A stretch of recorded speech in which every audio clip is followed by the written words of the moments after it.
Okay. இப்போ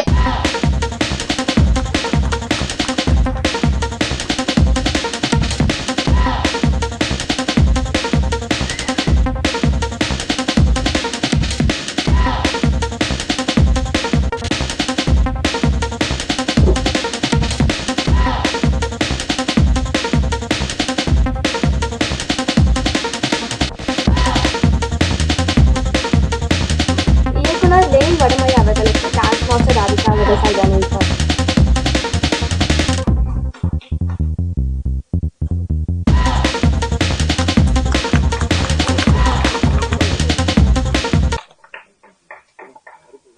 வணக்கம்.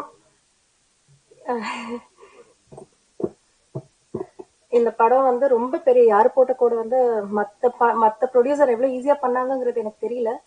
Despite all the struggles and challenges இது இந்த அளவுக்கு வந்திருக்கு அப்படின்னா நிறைய பேரோட சப்போர்ட் இங்க இருக்கு. ஸோ என்டையர் க்ரூக்கு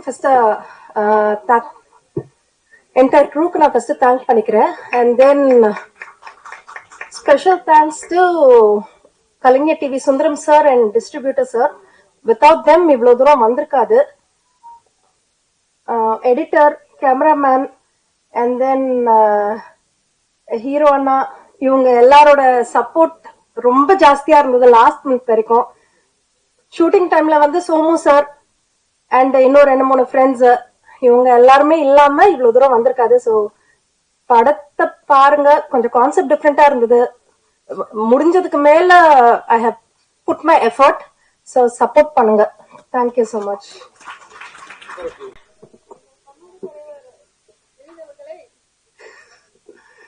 இந்த உற்சாகம் தான் எப்பவுமே, உற்சாகம் ரொம்ப முக்கியம். இந்த படத்துக்கு ஆண்டவன் தான் இயக்குனர். ஆண்டவனுக்கும் எங்களுக்கும் கனெக்டிவிட்டி இந்த படத்தோட தயாரிப்பாளர். கடுமையான முதல் படம், கடுமையா அவங்க வந்து கான்சென்ட்ரேட் பண்ணியிருக்காங்க. அந்த கிரெடிட் எல்லாமே ப்ரொடியூசருக்கு போவோம். அதுக்கப்புறம் இயக்குனர் குழு, நான் சொன்ன மாதிரி ராஜசேகர் அண்ணன் நீங்க பார்த்திருப்பீங்க, 65 வயசு இளைஞர், அவர் தான் எல்லாமே. அதுக்கப்புறம் அசோசியேட் டைரக்டர்ஸ். நான் என்ன பண்ணேன்னா இந்த படத்துல அப்ரெண்டிஸா ஒர்க் பண்ணேன், அவ்வளவுதான். கடைசி அசிஸ்டன்ட் நான். உண்மையை சொல்லணும் அப்படிதான், எல்லாரும் கடுமையா உழைச்சாங்க. நான் ஒண்ணுமே கிடையாது இதுல தாண்டி. இதுல ஆர்டிஸ்டா உட்கார்ந்துருக்கிற எல்லாருமே பயங்கரமா ஒத்துழைப்பு கொடுத்தாங்க. என்னன்னா இந்த படத்துல வந்து ஒரு பெரிய ஹீரோ நடிக்கிறதா இருந்தது, பெரிய தயாரிப்பாளர். ஒரு கட்டத்துல சில காரணங்களால பிரேக் ஆயிடுச்சு. 10 வருஷமா படம் பண்ண போறேன்னு சொல்லி ஊரை மாத்திட்டு இருந்தேன். எப்படி இதையும் மிஸ் பண்ணிட்டா என்ன பண்றது? சரி, இவன் பண்ண போறேன்னு சொல்லிக்கிட்டே இருப்பான், ஒண்ணுமே பண்ண மாட்டான்னு எல்லாம் வந்து எள்ளி நகையாட்டினாங்க. இவன் உருப்படவே மாட்டான், இவனெல்லாம் நம்பி எப்படி அப்படின்லாம் வந்து நிறைய அசிங்கங்கள், அவமானங்கள், அதெல்லாம் நான் வந்து ஒரு சீனா தான் பார்த்தேன். ஏன்னா நான் கிரியேட்டர் இல்ல. என்ன சம்பவம் நடந்தாலும் அது ஒரு காட்சி, அதுல அவங்க எல்லாம் ஒரு கதாபாத்திரம். நான் நடிச்சிட்டு இருக்கேன் ரியல் லைஃப்ல. மனசை புடுங்கி மேல தூக்கி எரிஞ்சிரும் ஆகாயத்துல. அது மட்டும் பத்திரமா அங்கேயே நீ இங்க என்ன நடந்தாலும் கண்டுக்காதன்னு. அந்த சீன் எல்லாம் முடிஞ்சதுக்கு அப்புறம் திருப்பி எடுத்து ரீஃபிட் பண்ணிக்குவேன். ஏன்னா இதனால ஆர்ட் கொண்டு போனா நம்ம வந்து ஆர்ட் வெடிச்சிரும். அப்படி ஒரு படம் பண்றதுக்கு 1000 போராட்டம், படம் கிடைச்சதுக்கு அப்புறம் 5000 போராட்டம், பண்ணி முடிச்சதுக்கு அப்புறம் அதெல்லாம் தாண்டி பன்மடங்கு போராட்டம். இந்த போராட்டத்தை எல்லாமே நான் வந்து திருப்பியும் சொல்றேன், காட்சியா தான் பார்த்தேன், ஜாலியா எடுத்துக்கிட்டேன், ரசிச்சேன், மனிதர்களை படிச்சேன். அப்போ ஒரு படம் பண்றதுக்கு வந்து ஒரு அசுர பலம் வேணும் ஒவ்வொருத்தருக்கும். இயக்குனர் ஸ்தானத்துல இருக்கிறவனுக்கு அசுர பலம் வேணும். அந்த அசுர பலத்தை மல்டி டெவலப் பண்ற மாதிரி இப்போ மேடம் சொன்னாங்க இல்லீங்களா, என்கரேஜ் பண்ணாங்கல்ல, என்கரேஜ் பண்றவங்கள பக்கத்துல வச்சுக்கணும், குட் வைப பக்கத்துல வச்சுக்கணும், பேட் வைப் எல்லாம் தள்ளி வச்சிடணும். இங்க ஒவ்வொருத்தரோட வெற்றி தள்ளி போறதுக்கு காரணமே எவ்வளவு திறமை இருந்தாலும் அவங்க கூட இருக்கிற பேட் வைப் தான், அவங்க இல்ல. சோ டாக்ஸிக் பீப்புள் அப்படின்னு இங்கிலீஷ்ல சொல்லுவாங்க. டாக்ஸிக் பீப்புள்ட்ட இருந்து தள்ளி இருந்தாவே உங்களுக்கு பாதி வெற்றி கிடைச்சிடும். முழுசா தள்ளி இருந்தீங்கன்னா நீங்க எங்கேயோ போயிடலாம். சோ நிறைய டாக்ஸிக் பீப்புள கடந்துதான் நான் இங்க வந்து நிக்கிறேன். அதுவும் கதாபாத்திரமா தான் நான் பார்த்தேன். அதனால நான் யாரையும் வெறுக்கல, விலகிதான் இருக்கேன், விலகி இருந்த நிறைய விஷயம். சோ இந்த படத்தை பொறுத்தவரை இன்னைக்கு கதாநாயகன் யாரு? சோ முக்கியமா சொல்லணும்னா இன்னைக்கு சிறப்பு விருந்தினர்கள் யாரு அப்படின்னா, நாங்க தான் இங்க சேர்ல உட்கார்ந்துருக்கோம், மேடையில நீங்க தான் இருக்கீங்க. நீங்க எல்லாரும் சிறப்பு விருந்தினர்கள். இந்த படத்தோட இன்றைய கதாநாயகர்கள், அதாவது ஒரு படத்துக்கு ஒரு ஹீரோ இருப்பாங்க, ஒரு வில்லன் இருப்பாங்க. அது மாதிரி ஒரு இசை நிகழ்ச்சிக்கு ஒரு ஹீரோ இருப்பாரு, இசையமைப்பாளரா. இந்த இசை விழாவுக்கு 2 கதாநாயகர்கள். ஒன்று ஐயா சௌந்தரியன் அவர்கள், அவரை தொடர்ந்து ஜெயக்குமார் ஐயா அவர்கள், 2 கதாநாயகர்கள். 2 பேர் இசையமைச்சிருக்காங்க. ஐயா சௌந்தரியன் ஐயா அவர்கள் 3 பாடல்கள் பண்ணிருக்காங்க. அந்த 3 பாடல்களுமே நீங்க இப்ப பாத்தீங்க. ஐயா ஜெயக்குமார் ஐயா அவர்கள் 2 பாடல்கள் பண்ணிருக்காரு. அது ஒன்னு லிரிக்கல் வீடியோவா ரிலீஸ் ஆயிருக்கு, இன்னொன்னு படத்துல பாக்கலாம். இந்த கால கட்டங்களுக்கு இந்த ஒரு ப்ரொசீஜர் இருக்குல்ல, 3 சாங் தான் போகணும், ஒரு ட்ரெய்லர் டீசர் அப்படி இருக்கு இல்லையா, அதுக்காக அந்த 3 பாடல்கள் மட்டும். அதை தாண்டி இசையமைப்பாளர் பத்தி சொல்லணும்னா, பேக்ரவுண்ட் ஸ்கோர் ஜெயக்குமார் ஐயா பண்ணிருக்காரு. எதனால அப்படின்னா, ஐயா சௌந்தரியன் ஐயா அவர்கள் தவிர்க்க முடியாத காரணத்தால அந்த நேரத்துல வெளியூர் சென்றிருந்தாங்க. அவங்க வர்றதுக்கு ஒரு 2 மாதங்கள் ஆச்சு. அப்போ அந்த 2 பாடல்கள் பண்ண ஜெயக்குமார் ஐயாவே நீங்களே பண்ணுங்க அப்படின்னு சொல்லும் போது அவர் RR பண்ணாங்க. RR சிறப்பா வந்திருக்கு. அதை தாண்டி அச்சச்சோ சாங் தான் முதல்ல நாங்க கம்போஸ் பண்ணோம். சௌந்தரியன் ஐயாவோட உட்கார்ந்து டியூன் போட்டோம். டியூன் போட்டு இருக்கும்போது டைரக்டர் சார், இது யாரு இதுக்கு லிரிக் ரைட்டர் அப்படின்னு கேட்டாரு. நான் உடனே டியூன் போட்டு முடிச்ச உடனே அவரோட பில்டிங்லயே மொட்டை மாடியில போய் பேசுறேன். சோன்னு மழை பெய்யுது. கொரோனா டைம்ல ஒரு அண்ணன், மிகப்பெரிய ஒரு பாடலாசிரியர் தமிழ் சினிமாவில, அவர் லெனின், உங்க படத்துக்கு நான் எல்லா பாடல்களும் நான் பண்ணி தரேன், உங்களுக்கு எப்படி வேணுமோ அப்படி பண்ணி தரேன், பொருளாதாரம் ஒரு பெரிய பிரச்சனை இல்லைன்னு சொல்லியிருந்தாரு. ஆனா அன்னைக்கு பார்த்து நான் பண்ணேன். ஏன்னா அவர் சொன்னது கொரோனா டைம்ல, அப்போ ஒரு படம் பண்றதா இருந்தேன்.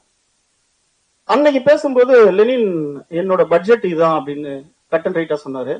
இல்லைன்னா நான் ஒரு சின்ன படம் பண்றேன், இவ்வளவுதான், கொஞ்சம் இழுத்தாரு. சரி நீங்க சங்கடப்பட வேணாம், கஷ்டப்பட வேணாம் அப்படின்னு கீழே போயிட்டு, ஐயா எனக்கு உண்மையாவே மிகச்சிறந்த ஆசான் இசை உலகத்துல சௌந்தரியன் ஐயா அவர்கள் தான். அவர்கிட்ட போயிட்டு, ஏன்னா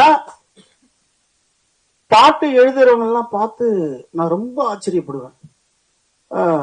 இந்த டியூனுக்கு ஏத்த மாதிரி எப்படி எழுதுறாங்க, இதெல்லாம் ரொம்ப கஷ்டம்.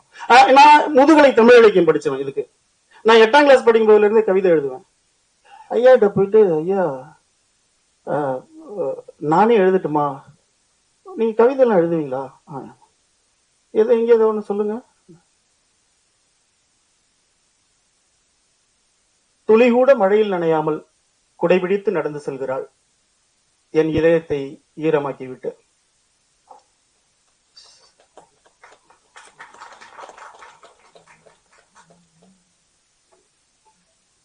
பெண்ணை கதவை இழுத்து அடித்து மூடு, விளக்கை அணைத்து விட்டு வா, வெளிச்சத்திற்கு செல்வோம்.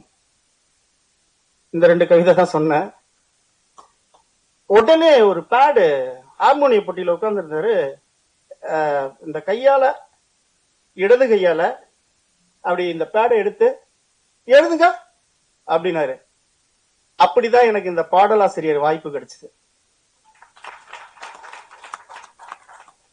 ஐயா அந்த இடது கையால எழுதுங்கன்னார்ல, அது எனக்கு இப்ப பாடலாசிரியர்ன்ற ஒரு பெரும் பாக்கியம். அது அவ்வளவு சாதாரணமா கிடைக்காது.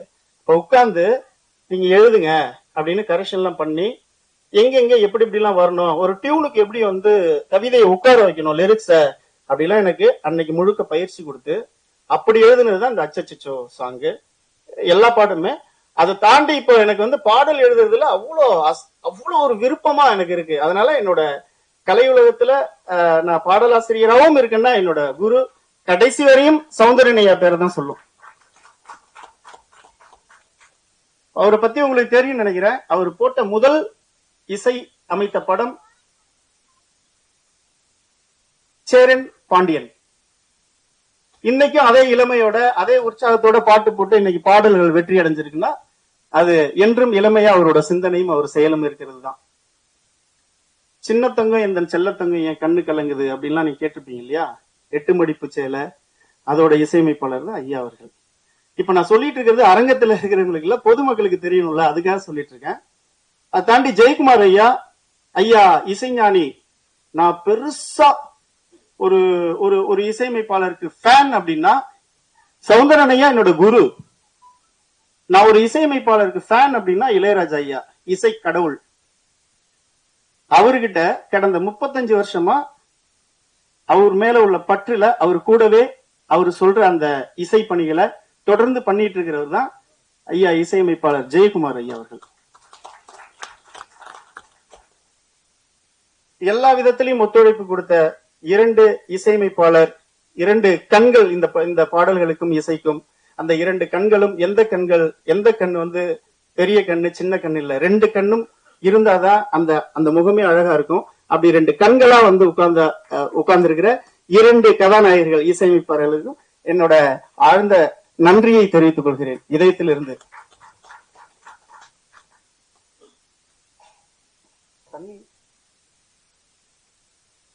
அப்புறம் அடுத்ததா சொல்லணும்னா டெக்னீஷியன்ஸ்ல எடிட்டர், ஒளிப்பதிவாளர் ஜான்ஸ் வி ஜெரின். இத சொல்றதுக்கு முன்னாடி ஒண்ணு சொல்றேன். நான் வந்து இப்ப முருக பக்தனா உங்க முன்னாடி நிக்கிறேன். 96 நாள் 2 மணி நேரம் மாலை போட்டிருக்கேன். என் பேர் லெனின் வடமலை, என்னோட குலதெய்வம் ஐயனாரு. அவர் பேர் ஜான்ஸ் வி ஜெரின். ஸ்தோத்திரம் ஆண்டவரே.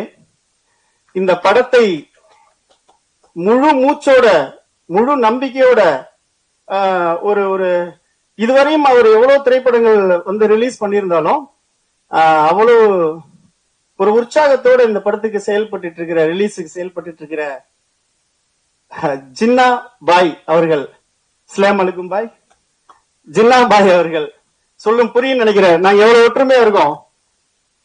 Lenin Vadamalai, Johns V Jerin, Jinnah Bhai, இந்திய ஒற்றுமையை நாங்க நிலையாட்டுறோம். சோ இதுல இருந்து அதை தெரிஞ்சுக்கலாம். ஜின்னாபாய் அவர்களுக்கு மிகப்பெரிய நன்றிகள். ஜான்ஸ் வி ஜெரின் வந்து நான் ஒரு லொகேஷனை காட்டுவேன். நான் ஒரு ஃபீல் பண்ணி இந்த லொகேஷன் இதுல பண்ணலாம் ஜான்சன் அப்படின்னு சொல்லுவேன். ஒரு நிமிஷம் அப்படிம்பாரு. பார்த்தா டபக்கு நடந்து எங்கேயோ கண்ணு கட்டாத தூரத்துல போயிட்டு இருப்பாரு. சார் எங்க சார், இருங்க வரங்க அப்படின்னு அங்க போய் நின்னுகிட்டு பிளாக் வச்சு பார்த்துட்டு கேமரா எல்லாம் எடுத்துட்டு வாங்க அப்படின்னு கத்துவாரு. இங்க இருந்து திட்டு ஓடும். ஏங்க டைம் இல்லைங்க, ஒரு சீனை முடிக்கணுங்க, இப்பவே டைம் ஆச்சு அப்படின்னா இருங்க பாத்துக்கலாம் இருங்க அப்படின்னு அவர் ஒரு பிளாக் வச்சாருன்னா அவ்வளவு அழகா இருக்கும். அப்படி வந்து நானும் அவரும் போட்டிட்டு வச்ச அந்த பிளாக் தான் நீங்க இப்ப வந்து சாங்ஸ்ல பாத்திருப்பீங்க. அந்த மாதிரி எக்கச்சக்கமான இடங்கள்ல அவரோட அர்ப்பணிப்புகள், அவரோட கிரியேட்டிவிட்டி, அவரோட ஆளுமை, அவரோட அந்த ஒரு மாதிரி இன்வால்வ்மெண்ட், அப்படிப்பட்டவர் தான். இன்னைக்கு நேற்று வரை இன்னைக்கு மதிய வரையும் வந்து ஒரு ஒளிப்பதிவாளருக்கு என்னென்ன பணி இருக்கோ அதெல்லாம் தாண்டி இந்த படத்துக்கு இங்கெல்லாம் வந்து ரிஹர்சல் போட்டு பார்த்து செக் பண்ணி இங்க ஓடுறது அங்க ஓடுறது இப்படி எல்லாம் பண்ற தன்னை அர்ப்பணிக்கிற ஒரு ஒரு ஒளிப்பதிவாளரை நிறைய பேர் இருக்காங்க. அதுல இவர் வந்து ரொம்ப ஒரு முதன்மையானவர்னு சொல்லலாம். நான் பார்த்த ஒரு 10-20 பேர்ல. அடுத்து எடிட்டர்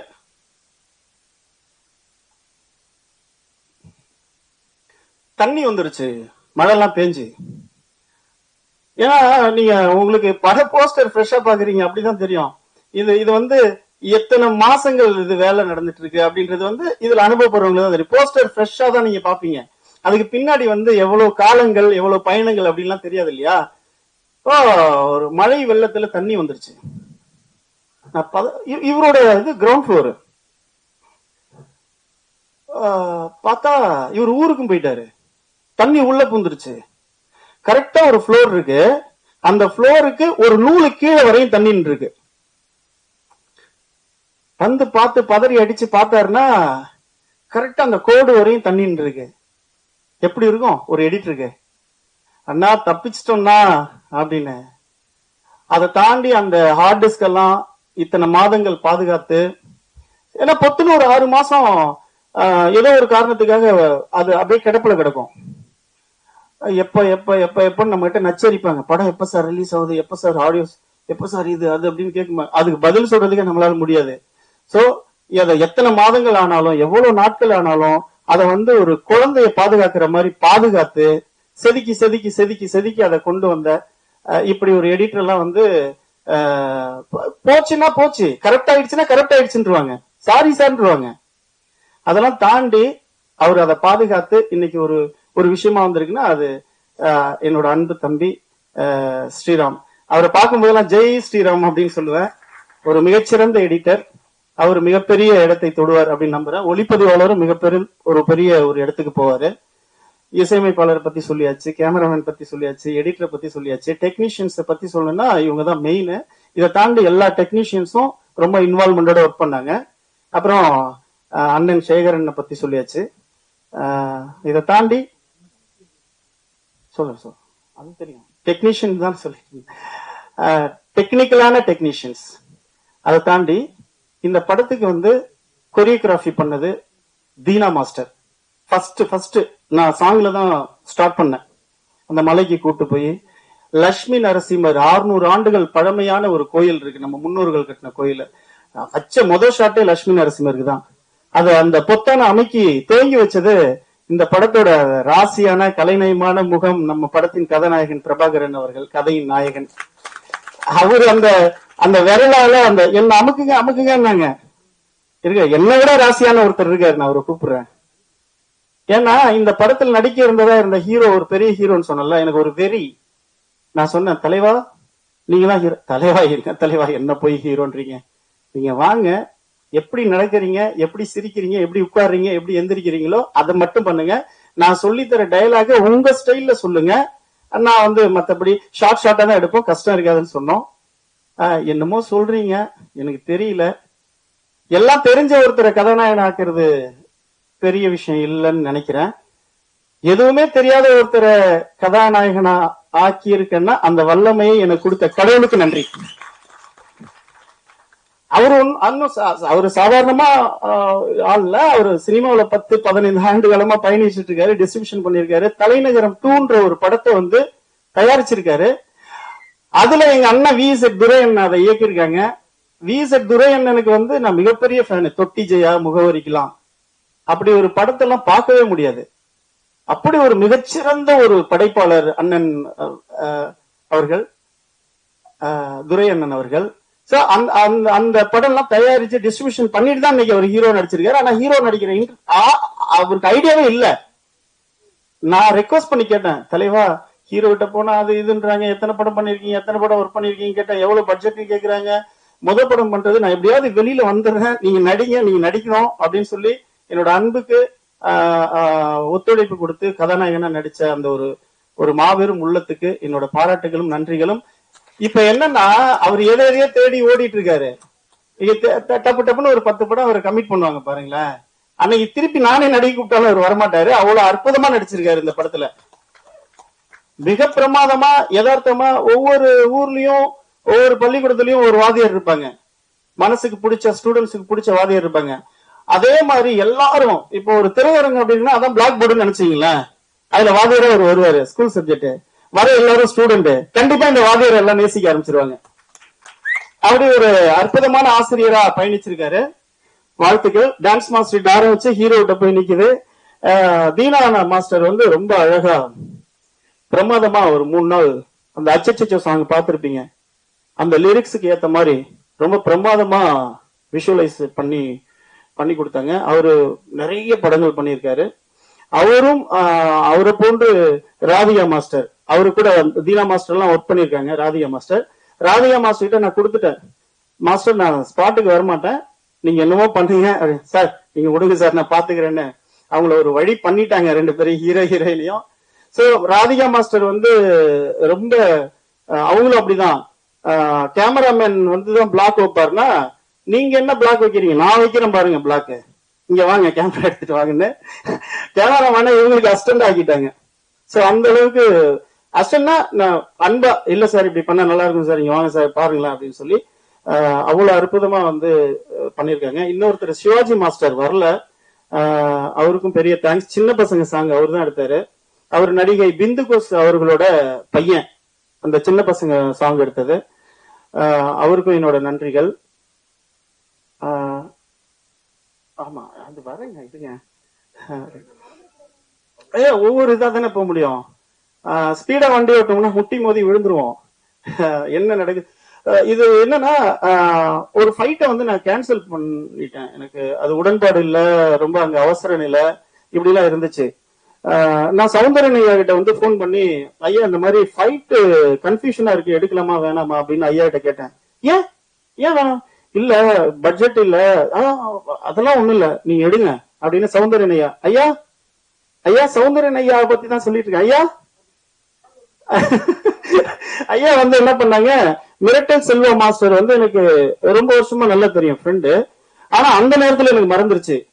ஒரு ஸ்டன் மாஸ்டர் உங்ககிட்ட பேசுவாரு, அவர் நம்பர் உங்களுக்கு அனுப்புறேன் அப்படின்னு மொட்டையா நம்பர் மட்டும் அனுப்பிச்சு விட்டாரு. பண்ணா மிரட்டல் செல்வா மாஸ்டர் எடுத்த உடனே, லெனின் நான் தான் மிரட்டல் செல்வா அப்படின்னாரு. நாளைக்கு ஃபைட் எடுத்தா நாளைக்கு எடுக்கணும், இல்லைன்னா சீன் எடுக்கணும். சொன்ன உடனே ஒண்ணுமே சொல்லுங்க, நைட்டு பஸ் புடிச்சு காலைல அங்க வந்துட்டாரு. டப்பு டப்புன்னு அரேஞ்ச் பண்ணி ஒரே நாள் 2 நிமிஷம் தான் ஃபைட்டு. மாஸ்டர் இது சிம்பிளான ஒரு விஷயம், நீங்க ஒரே நாள்ல முடிங்க, 2வது நாள் போயிருச்சுன்னா பட்ஜெட் எகுறோம், ஒரு நாளைக்கே 1.5-2 லட்சம் ரூபாய் ஆகும் இல்லையா, ஆகும் அப்படின்னு. நீங்க ஒண்ணு கவலைப்படாதீங்க, நான் பண்ணிதேன். ஏன்னா டியூரேஷன்லாம் வேணாம் அதிகமா, 3 நிமிஷம் 4 நிமிஷம் 5 நிமிஷம்லாம் ஃபைட் வேணாம். இந்த இடத்துல சிச்சுவேஷன் அதை நீங்க ஃபில் பண்ணுங்க. ஒரே நாளையில அழகா எனக்கு ஜாப் போச்சு, அவருக்கு ஹீரோவுக்கு அடிபட்டுச்சு, அதுல ஒரு விஷயம் கூட. அவர் வந்து அசிஸ்டன்ட்டுக்கு இடுப்பு போன் பிராக்சர் ஆச்சு, ஹாஸ்பிட்டல்ல கூட்டு போனோம். இங்க ஷார்ட் பாக்குறதுக்கு தான் பளிச்சுன்னு கண்ணாடி மாதிரி தெரியும், அதுல ஒர்க் பண்ணி உழைக்கிறவங்க அந்த இடத்துல ஃபீல் பண்றவங்களுக்கு தான் தெரியும். வந்து கட கட கட கட கடன்னு அவர் கம்போஸ் பண்ணி சூப்பரா ஒரு ஃபைட் நான் ஸ்டாப்பா உட்காராம பண்ணி கொடுத்த மிரட்டல் செல்வா மாஸ்டர் அவர்களுக்கு என்னோட மனமார்ந்த நன்றிகள். அவர் வந்து சாதாரண அம்மா சிம்பிளா இருப்பாரு, ஆனா கடுமையான உழைப்பாளி. அந்த உழைப்பை கடுமையா நினைக்காம அதே மாதிரிதான் என்ன மாதிரிதான் ஜாலியா அப்படி பண்ணுவாரு. பரபர வந்த உடனே ரெக்வஸ்ட் பண்றாரு யூனிட், பாருங்க எல்லாம் கவனிங்க, நான் கொஞ்சம் ஸ்பீடா இருப்பேன், அதுக்கேற்ற மாதிரி ஒத்துழைப்பு கொடுக்கணும் அப்படின்னு எடுத்த உடனே சொல்லிட்டாரு. அப்படி ஒரு மிகச்சிறந்த ஸ்டன் மாஸ்டர். அவரு இன்னும் உயரத்தை உச்சத்தை கண்டிப்பா தொடுவாரு. அதுக்கப்புறம் சொல்லணும்னா இங்க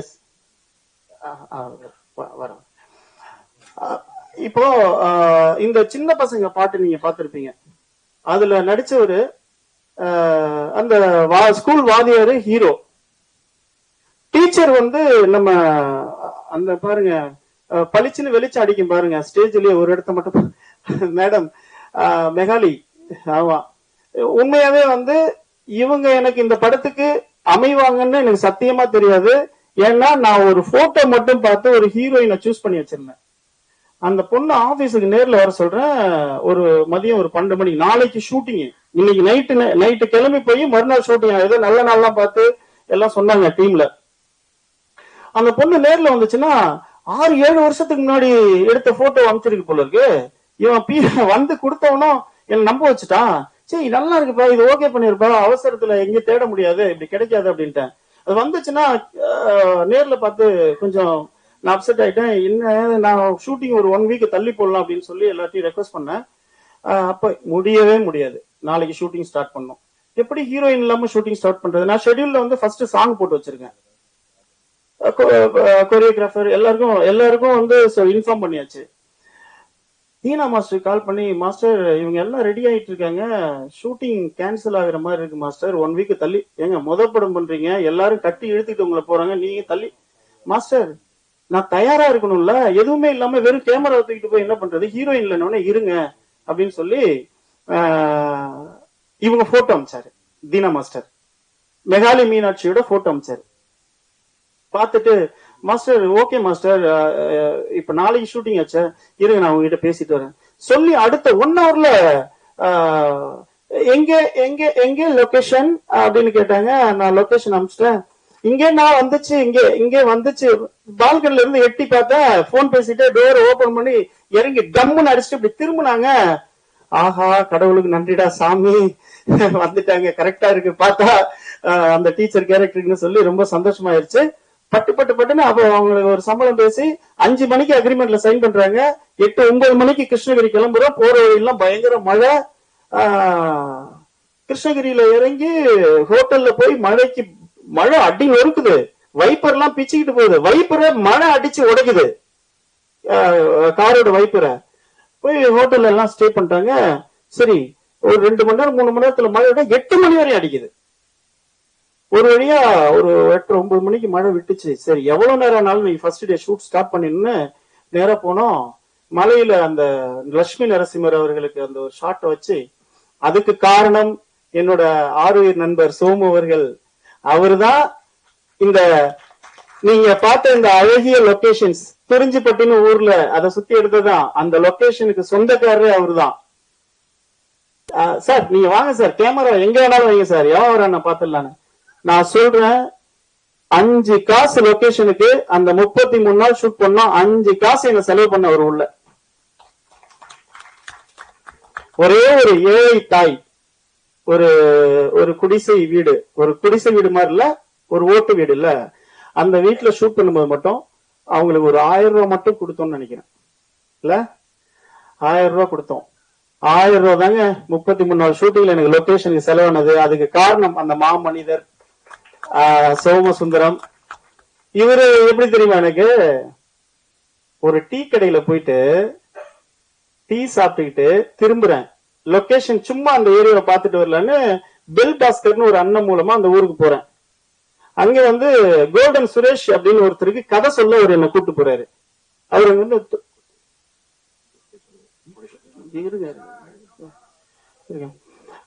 கோல்டன் சுரேஷ்னு ஒருத்தர்.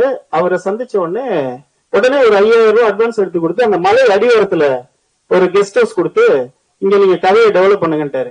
போறேன், கதை சொல்றேன். பெல் பாஸ்கர் அவர்கள் மூலமா ஒரு 5000 ரூபாய் அட்வான்ஸ் கொடுத்து கெஸ்ட் ஹவுஸ் கொடுத்து கதை பண்ண ஆரம்பிச்சிட்டாரு. அங்கதான் உட்காந்து அவரு 1.5 லட்சம் ரூபாய் செலவு பண்ணி தான் அந்த கதையை உருவாக்குனேன்.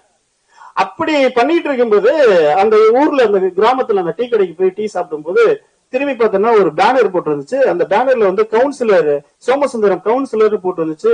ஓ, இவர் தான் இந்த கவுன்சிலர் போட்டோவும் இருந்தது. அதுல இவர் நம்பர் கொடுங்களா அப்படின்னு கேட்டேன். நான் என்ன எண்ணத்துல கேட்டனோ அது நடந்துருச்சு. அப்ப இந்த கவுன்சிலர் நம்ம பிடிச்சோம் அப்படின்னா இந்த பகுதியில வந்து இன்டீரியரா எங்கெங்கெல்லாம் நல்ல லொகேஷன் இருக்குன்னு காட்டுவாருன்னு நான் சும்மா ஸ்கிரிப்ட் ஒர்க்ல இருக்கும்போது ஸ்கிரிப்ட் எல்லாம் பண்ணி அப்புறம் 1 வருஷம் கழிச்சுதான் ஷூட்டிங் போனோம். அப்ப இவரை கூப்பிட்டு நம்பர் கேட்டு பேசினோடனே இவர் ஸ்பாட்டுக்கு வந்துட்டாரு சோமு அவர்கள். அப்படி அறிமுகம் இதான் நாங்க ஃப்ரெண்ட் ஆனோம். வாங்க சார் எல்லாத்தையும் காட்டுறேன்னு ஃப்ரெண்ட் ஆகி இப்ப அந்த ஊரே எனக்கு ஃப்ரெண்ட் ஆகுது. அந்த ஊரே எனக்கு செல்ல பிள்ளையா ஆகுது. அந்த ஊரே எனக்கு சொந்தமா கிடைச்சது காரணம் சோமசுந்தரம் அவர்கள் தான், அந்த ஏரியா கவுன்சிலர். அவருக்கு ஒரு பெரிய தேங்க்ஸ், பெரிய நன்றிகள். இப்போ அந்த ஊர் திருவிழா, அந்த ஊர்ல வந்து திருமண நிகழ்ச்சி, அந்த ஊர்ல காது குத்து, இப்படி எல்லாத்துக்கும் வந்து என்ன அவங்க நேரடியாக அழைக்கிற அளவுக்கு அவ்வளவு பெரிய உறவுகளை கொடுத்த அந்த நண்பர், என்னோட ஆரோக்கிய நண்பர் அவர்களுக்கு என்னோட இதயம் கணித நன்றிகளை தெரிவித்துக் கொள்கிறேன். அடுத்து இந்த படத்துல வந்து நான் அந்த சின்ன பசங்க கேரக்டர் வந்து நான் ரொம்ப சஃபர் ஆன யார நடிக்க வைக்கலான்னு ஆடிஷன் நான் வச்சேன். அதுல ஓவியன் ஒரு பையன் மட்டும் எனக்கு வந்து ஒரு கேரக்டர் கலியன் கேரக்டர் நடிச்சது கணேஷ். இப்ப என்கிட்ட வந்து காதல குசு குசுன்னு பேசிட்டு இருக்காரு. அவரு சூப்பரா நடிச்சிருக்காரு. இப்ப பாக்குற உருவம் இருக்காரு, அதுல வேற மாதிரி கெட்ட இருக்கும். அவருக்கு பையன் கேரக்டர் அமைஞ்சிருச்சு. இன்னொரு கேரக்டர் எனக்கு அமையவே இல்லை. அப்படி அமையும் போது நான் ப்ரொடியூசர்கிட்ட வந்து சொன்னேன். சொல்லும் போது இந்த பையனை பாருங்களேன் அப்படின்னு சொன்னாங்க. சரி, எனக்கு கொஞ்சம் இப்ப வளர்ந்துட்டாரு அவரு, சேஜாரா இப்ப வளர்ந்துட்டாரு, இவரை பாருங்க அப்படின்னாரு. பார்த்தேன். நான் ஒரு ஸ்கிரிப்ட்ல ஒரு டைலாக் கொடுத்து நீங்க பிராக்டிஸ் பண்ணி என்கிட்ட பேச சொல்லுங்கன்னு, அந்த நீங்க பார்த்ததுதான் சார், சாராயத்தை விட்டு மக்களை கொண்டு அதுல வேற காசை வச்சுதான் நாட்டை டெவலப் பண்ணுவேன், எந்த ஒரு சட்டம் சார் சொல்லுச்சு அப்படின்னு என்கிட்ட பேசி காமிச்சாரு. அது எனக்கு பிடிச்சிருந்தது. நீங்களே நடிங்க அப்படின்ட்டேன்.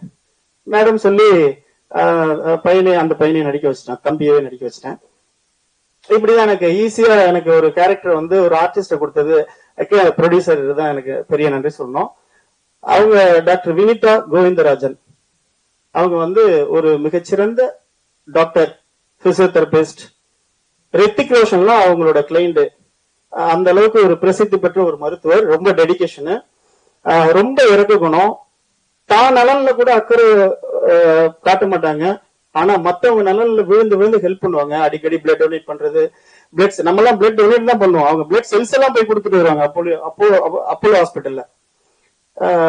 அந்த அளவுக்கு ரொம்ப எல்லார் மேலயும் யாராவது பழகிட்டா அவங்க ஏதாவது ஒரு கஷ்டம்னா ரொம்ப கேரிங்கா இருப்பாங்க. அப்படிதான் இந்த படத்துலயும் எக்கச்சக்கமான கேரிங்.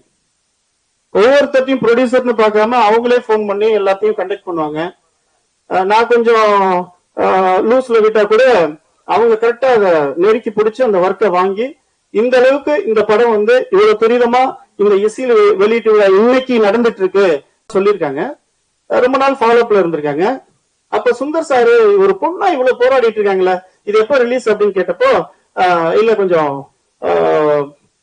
ஒரு சில ரீசன் சொல்லியிருக்காங்க, இருங்க அப்படின்னு சொல்லி நம்ம ஆரோக்கிய தோழர் ஜின்னாபாய், எங்க ஜின்னாபாய் கண்ணுக்கே தெரியல, மேடையில் இல்லையா? அப்படிங்களா? ஜின்னாபாய் முடிக்க போறேன், இது நம்ம நிகழ்ச்சிங்க. ஜின்னாபாய் அவரு வந்து கிடைச்சது சுந்தர் சார் சொல்லி கலைஞர் டிவில. அப்படிதான்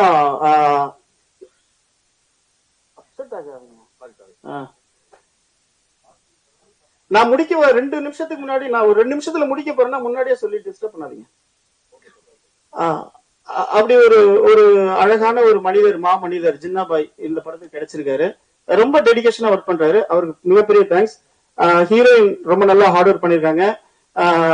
இப்போ துகின் ஷேகோரா அந்த பையன் வந்து ரொம்ப அழகா நடிச்சிருக்கான். மிகச்சிறந்த ஒரு வெற்றியாளனா, ஒரு நடிகனா, இயற்கையாவே அவனுக்குள்ள இருக்கிறத நான் ஒரு இயக்குனரா உணர்ந்தேன். துகின் ஷேகோரா அவர்களை நான் பேச அழைக்கிறேன். தொடர்ந்து VZ துரை அண்ணனை பத்தி சொன்னா அவருக்கு நான் மிகப்பெரிய பிக் ஃபேன். தொட்டி ஜெயா நான் சொன்ன மாதிரி அந்த படங்களுக்கு நான் அப்பவே வந்து அண்ணன் டைரக்ஷன் பண்ணும்போதெல்லாம் நான் அவர்கிட்ட போய் வாய்ப்பு கேட்கலாம், அவர்கிட்ட நடிக்கலாம். நான் விஜய் மில்டன் சார்ட்ட வந்து கோலி சோடாவில் அசோசியேட்டா ஒர்க் பண்ணிருக்கேன். நான் நிறைய இயக்குநர்கிட்ட பயணிச்சிருக்கேன். நான் டைரக்ஷன் டிபார்ட்மெண்ட்ல இருந்தாலும் எனக்கு பிடிச்ச ஒரு 10 இயக்குநர்கள்ல அண்ணன் VZ துரை அவர்கள் ஒரு மிகச்சிறந்த. தொட்டி ஜெயா நீங்க இப்பவும் பாருங்க, சிம்பு சாருக்கு வந்து ஒரு சூப்பரான ஒரு ஆட்டிடியூடு, பாடி லாங்குவேஜ், ஒரு டயலாக் டெலிவரி எல்லாம் கொடுத்திருப்பாரு. சோ அவர் இந்த நிகழ்ச்சிக்கு சிறப்பு விருந்தினரா வந்திருக்கிறது எனக்கு வந்து மட்டற்ற மகிழ்ச்சி. அதே மாதிரி IAS assistant commissioner, Chennai city assistant commissioner, ரொம்ப நேர்மையான ஒரு உயர் காவல்துறை அதிகாரி அவர்கள் வந்திருக்காங்க. அவர் வந்து ஒரு முறை எனக்கு வந்து கதாநாயகன் அறிமுகப்படுத்தி வச்சிருக்காரு. அதே புன் சிரிப்பு இப்ப பார்த்த உடனே ரொம்ப நாளைக்கு முன்னாடி அறிமுகப்படுத்தி வச்சாரு. அந்த சந்தோஷம், அவர் நடந்து வந்து அந்த காரை விட்டு இந்த நிகழ்ச்சிக்கு வந்தது. இதுதான் நமக்கு யாரு வந்து முக்கியத்துவம் தராங்களோ அவங்கதான் நம்ம சிறப்பு விருந்தினர்கள். நம்ம மேல யாரு அன்பா இருக்காங்களோ அவங்கதான் நம்ம சிறப்பு விருந்தினர்கள். நான் மறுபடியும் சொல்றேன், இங்க கீழே அரங்கத்தில் அமர்ந்திருக்கிற நீங்க எல்லாரும் இந்த நிகழ்ச்சியோட சிறப்பு விருந்தினர்கள். ரொம்ப மகிழ்ச்சி. அடுத்தது அப்படியே நிகழ்ச்சி தொடரும். கதாநாயகியை பத்தி சொல்லணும்னா மெகாலி மீனாட்சி நான் சொல்லிட்டேன். மாஸ்டர் மூலமா வந்தாங்க. மிகுந்த டெடிகேஷன். அவங்களுக்கு மொழி அரைக்குறையா தெரிஞ்சாலும் அந்த லிப் மூமெண்ட் சிங்காகிற மாதிரி அவங்க டப்பு டப்பு டப்பு டப்புன்னு அடிப்பாங்க. மிகப்பெரிய கதாநாயகியா தமிழ்ல வந்து ஒரு சில படங்கள் பண்ணிருக்காங்க, தொடர்ந்து நிறைய பண்ணுவாங்க. இப்ப வந்து வடநாடுகள், அதாவது ஹிந்தி படம், பாலிவுட் படம் எல்லாம் பண்ணிட்டு இருக்காங்க. சோ அவங்க ஒரு பெரிய ரவுண்ட் இந்தியா முழுக்க வருவாங்க. அவ்வளவு பெரிய டெடிகேஷன். அவங்க ஹார்ஸ் ரைடிங் எல்லாம் நல்லா தெரியும்.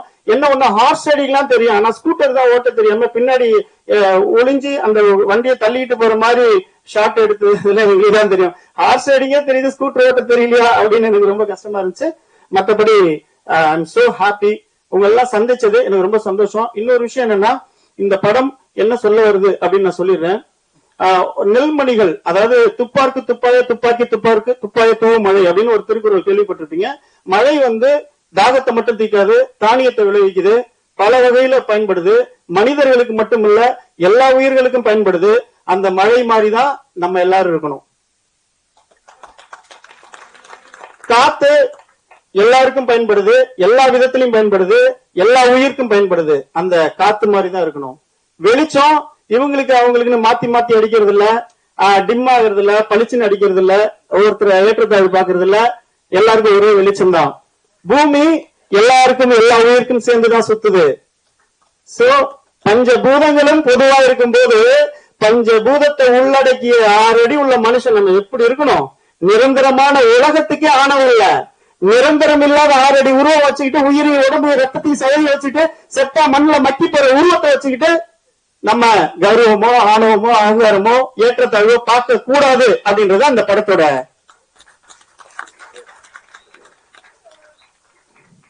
சோ நெற்மணிகள் கூட அவிச்சு இடிச்சா உணவா மாறுது. நெற்பயிர்ல தான் பதர்களும் வருது. அந்த பதறு கூட மாட்டுக்கு பயன்படுது.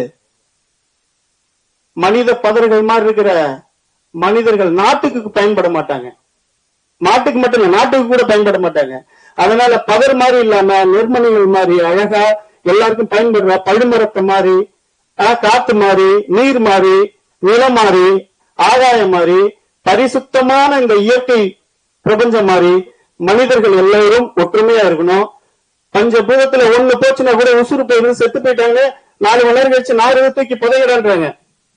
எல்லாரும் ஒற்றுமையா இருக்கணும்ன்ற ஒரு விஷயத்தை தான் நிலைநாட்டுது இந்த திரைப்படம். இந்த திரைப்படத்தில் நடிச்ச துஹின் ஷேக் ஓரா மிகப்பெரிய புரட்சியான ஒரு ஆசிரியர் அப்படின்ற ஒரு ஆசிரியர்கிட்ட, புரட்சியை சொல்லிக் கொடுக்கிற ஆசிரியர்கிட்ட மாணவரா இருக்காரு. அந்த படத்தோட வில்லனா இருக்காரு, தற்கூரியா இருக்கிற வில்லனுக்கு பையனா இருக்காரு. ஆனா அந்த ஆசிரியரோட எண்ணமும் சிந்தனையும் அந்த மாணவனுக்கு போய் அந்த மாணவன் எப்படி பிரதிபலிக்கிறான்ற கதாபாத்திரத்தை நல்லா பண்ணிருக்காரு. சோ அவர் வந்து பேச அழைக்கிறேன். தொடர்ந்து நீங்க நிகழ்ச்சி.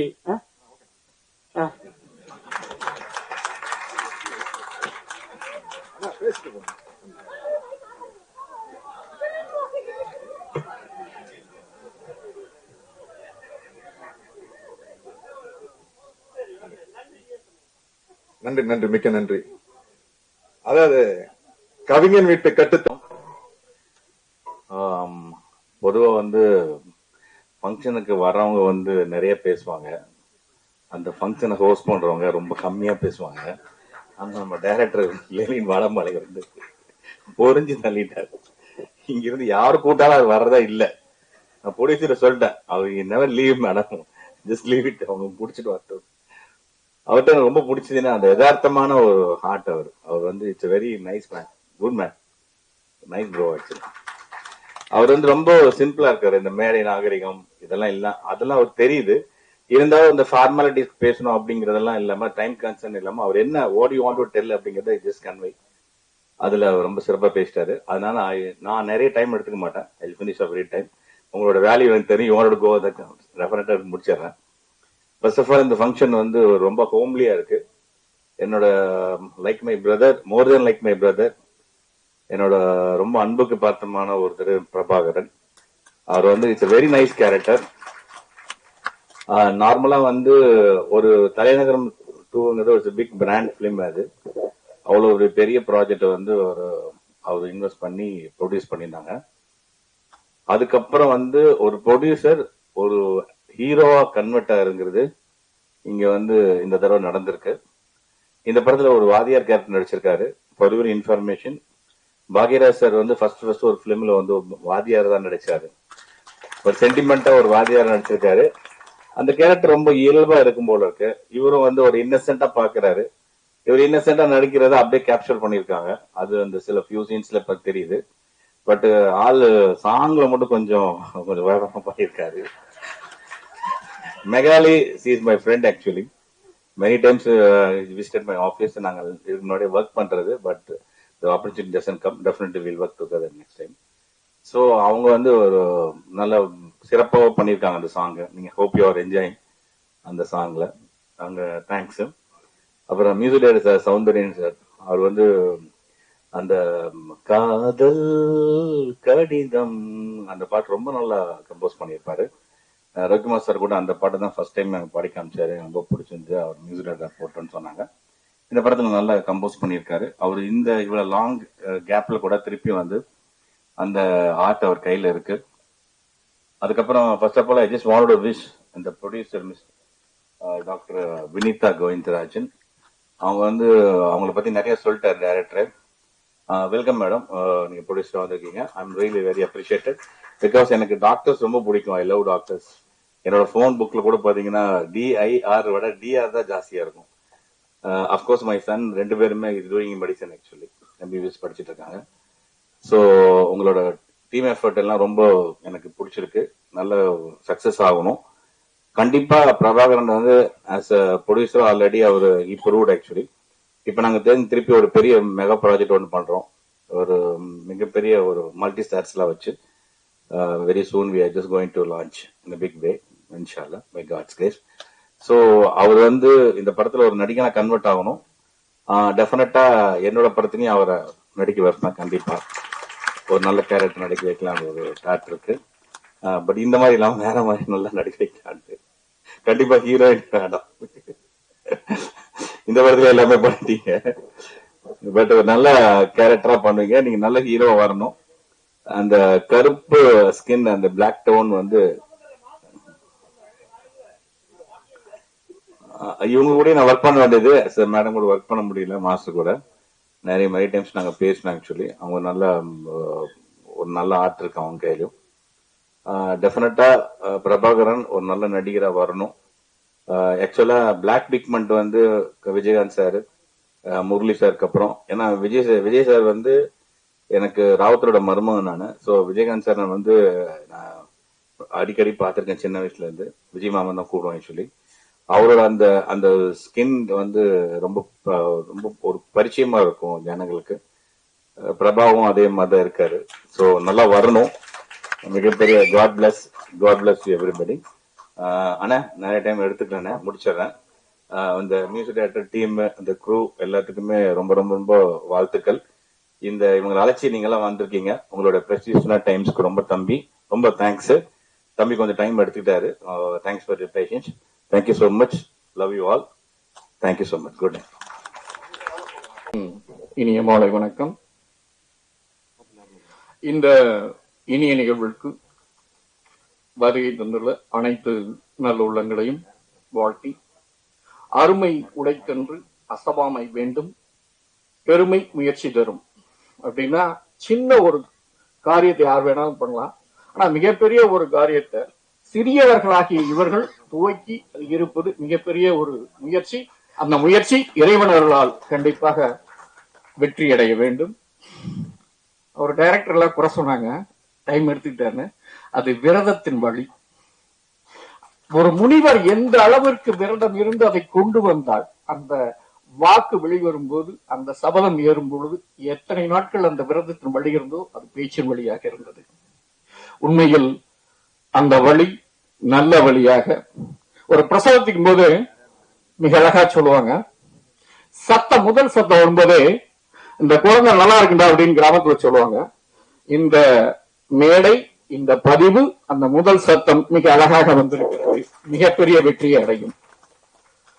அடுத்ததா ஒரு சௌந்தரியனை பத்தி சொல்லும்போது எங்களுடைய இளமைகால பாடல். அடுத்து இப்போ 2010 கிட்ஸுக்கும் சரி, அச்சச்சோ மீண்டும் ஒரு முறை அந்த பெயரை உங்களுக்கு பெற்றுத்தரும் என்ற மிகப்பெரிய ஒரு நம்பிக்கை. அப்புறமா சொல்ல போனா இந்த ப்ரொடெக்ஷன் நேம் இருந்துச்சு இல்லைங்களா, டீச்சர்ஸ் டெக், ஆசிரியனுடைய கைத்தடி, சத்தியமா அதெல்லாம் போயிடுச்சு சார். அது இருந்தால் இந்த உலகம் மீண்டும் நல்ல நிலையில் நல்ல ஒரு செயலில் செயல்படும் என்பதற்காக அந்த பெயரை சூட்டிய ப்ரொடெக்ஷன் நிறுவனத்திற்கு ஒரு மிகப்பெரிய நன்றியை தெரிவித்துக் கொள்கிறோம். அடுத்ததா பிரபாகரன் அப்படின்னா ஒளின்னு பொருள். அவர் கண்ணில் ஒரு காந்த கவர்ச்சி இருக்கும். அந்த கவர்ச்சியில் ரசிகைகள் மயங்கி விழவும். மேக்லினா பிளஸ்டு, மேக்லினா பிளஸ்டுன்னு அர்த்தம். அந்த கண்ணக்குடியில் அனைத்து ரசிகர்களும் தவழ்ந்து விளையாடவும். லெனின்னா உழைப்புக்கும் ஒரு புதிய அத்தியாயத்தை உற்பத்தி செய்தவர். இந்த புதிய யாரு போட்ட கோடு என்ற ஒரு புதிய பாதை, புதிய ரோடாக வலம் வர எல்லாம் உள்ள இறைவன் அருள் புரியட்டும் என்று வேண்டி விரும்பி விடைபெறுகிறேன். நன்றி, வணக்கம். தேங்க்யூ. யாரு போட்ட கோடு இசை வெளியீடு படத்தின்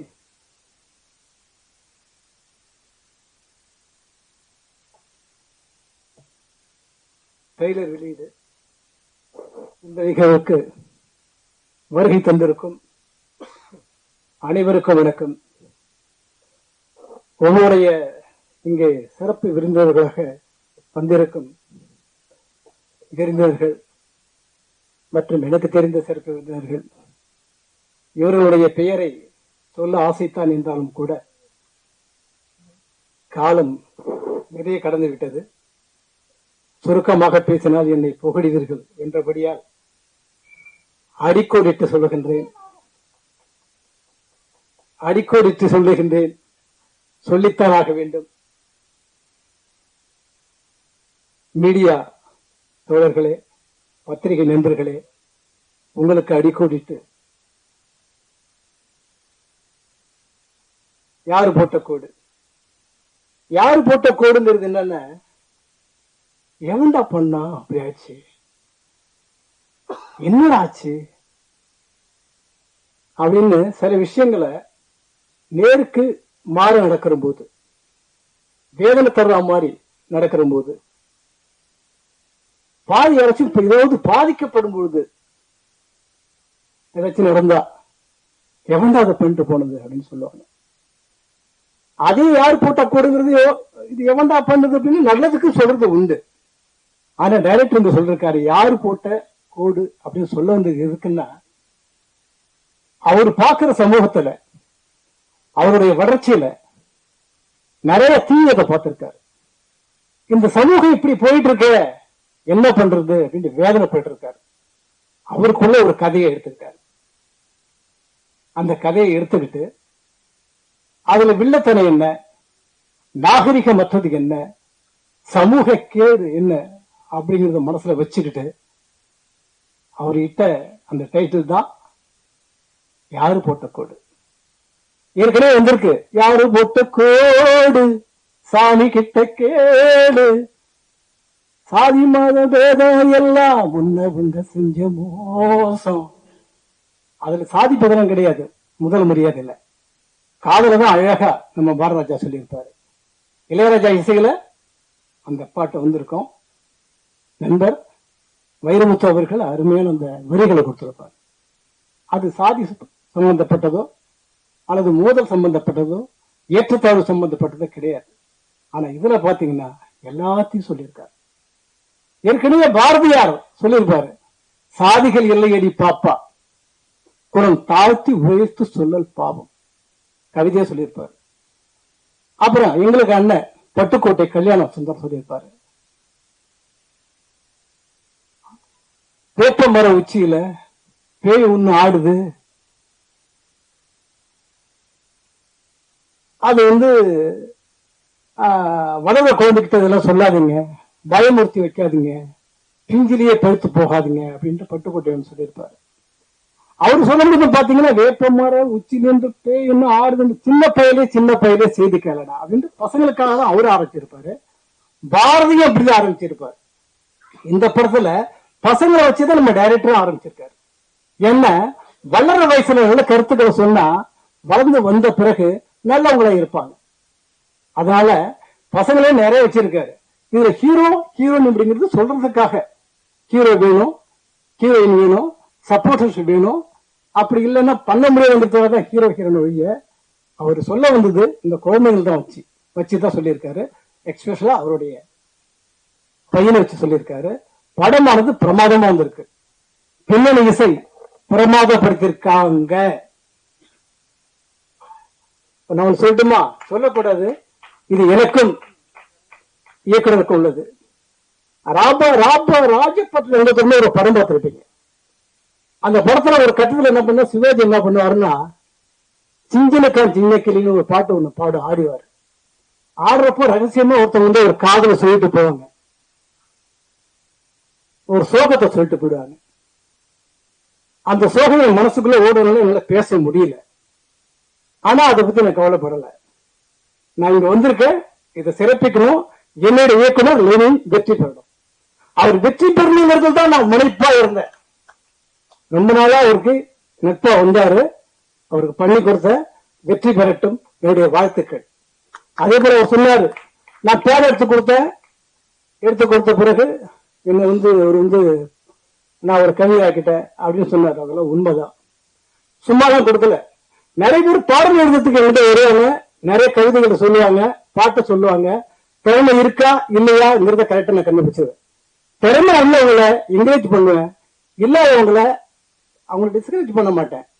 இப்படிலாம் உலகம் இருக்கு, சினிமா இப்படி இருக்கு, நீ இப்படி இருக்க, உன் லைஃப் உன் கையில தான் இருக்கு. அதனால முயற்சி பண்ணி பாரு. முடிஞ்சா சினிமாவை இல்லாமலும் நீ முயற்சி பண்ண பாரு. வாழ்க்கையில எல்லா கடவுளையும் திறக்க முடியாது அப்படின்னு சொல்லி வைக்கிறது உண்டு. அந்த வகையில இவர் என்கிட்ட கதை சொன்னாரு. ஒரு பாட்டுக்கான சூழ்நிலை சொல்றப்போ என்ன சொன்னாரு, சூழ்நிலை சொல்லிட்டு அப்படியே போறாரு. எங்க தியேட்டர்ல கதவை போய் சாத்துறாரு. சாத்திட்டு அந்த தாழ்பாளையும் போடுறாரு. போட்டுட்டு சொல்றாரு, கதவை இழுத்து இறுக சாத்தி இருட்டுக்குள்ள என்னை தேடு அப்படிங்கிற மாதிரி ஒரு கவிதை சொல்றாரு. டூயட், கதவை இழுத்து இறுக சாத்தி இருட்டுக்குள்ளே என்னை தேடு. நான் உடனே சொல்றேன், கண்ணீர் பண்ணுவேங்கிறேன். நிறைய சொல்றாரு. கண்ணீர் பண்ணுவேங்கிற நிறைய சொல்றாரு. கதவை இழுத்து இறுக சாத்தி இருட்டுக்குள்ளே என்னை தேடு. அடுத்து சொல்ற, கதவை எடுத்து இறுக சாத்தி இருட்டுக்குள்ளே என்னை தேடு. தனநன்னானே தனநன்னானே நான் கொடுப்ப உனக்கு ஈடு அப்படின்னு முடிக்கிறேன். அப்படிதான் அந்த பாட்டு உருவாகுது. உருவாகிறப்ப நான் சொல்றேன், நல்லாவே எழுதுங்க. மேற்கொண்டு அவர் வந்தாரு. காகமும் கரைஞ்சா விருந்து வரும்னு போட்டார். இளமையும் இணைஞ்சா இன்ப வரும்னு போட்டார். இது புதுசா இருக்குல்ல, அக்செப்ட் பண்ணிட்டேன். காகமும் கரைஞ்சா விருந்து வரும், இளமையும் சேர்ந்தா இன்பம் வரும். அந்த பொண்ணு சொல்லுவா, அதுக்கு மேகமும் மோதினால் மழை வரும், தேகமும் சேர்ந்தால் என்ன வரும் ஒண்ணு சொல்லுவான். அதுக்கு ஆணு சொல்லுவான், உனக்கே தெரியும், நல்லாவே புரியும், எனக்கே நீதான் வகுப்படுத்த சொல்லி தரணும். இப்படியே கண்ணியா வந்துச்சு. அப்புறம் இந்த பாட்டு ஒரு முழுமையான பாட்டு ஆச்சு.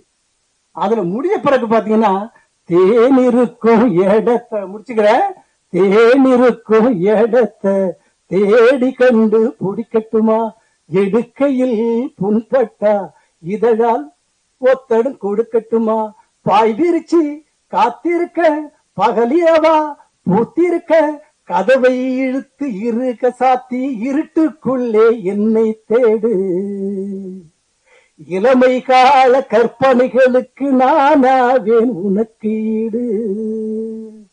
தந்தன்னானா தழுக்காஜிலுக்கா தந்தன்னானா, திந்தன்னானா திலுக்கா புலுக்கா திந்தன்னானா அப்படின்னு இந்த பாட்டு வந்துச்சு. பல்லவி முடிஞ்ச உடனே தந்தன்னானா தலுக்கா ஜிலுக்கா திந்தன்னானா திலுக்கா புலுக்கா திந்தன்னானான்னு முடியும்.